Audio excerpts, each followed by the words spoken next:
Good morning, guys. Trey Johnson here. Yesterday we discussed what was rooted in our hearts and how what we allow to take root in us essentially produces how we respond and how we interact with other people, and also how we just interpret situations, circumstances, and again, people, right? All of this could be, again, based on the layers of pain or the layers of just life in general that you have lived over a time period. But what I want to look at this morning is the condition of the heart to be planted in the first place.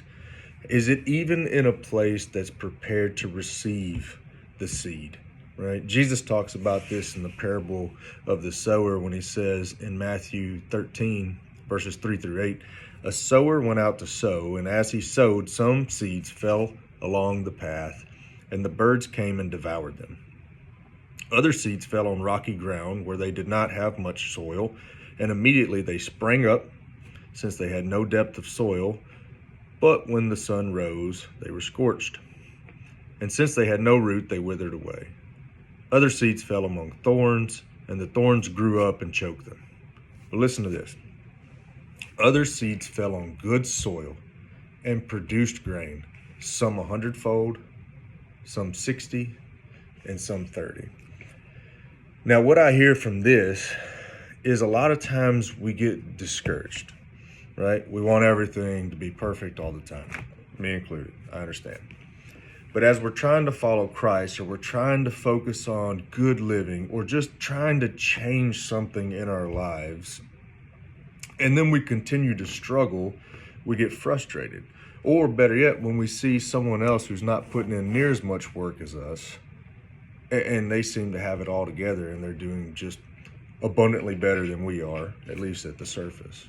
And Jesus is saying some's 100-fold, some 60, some 30, but we have to remember where we were.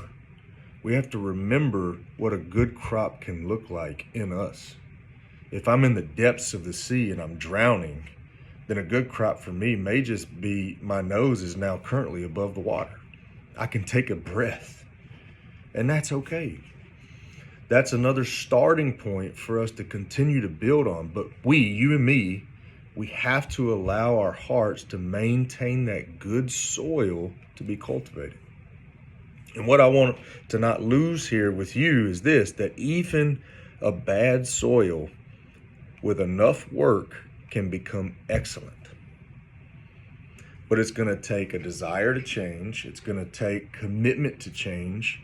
And it takes us not accepting the false reality of this is just how I am, or this is just how the circumstances are going to be.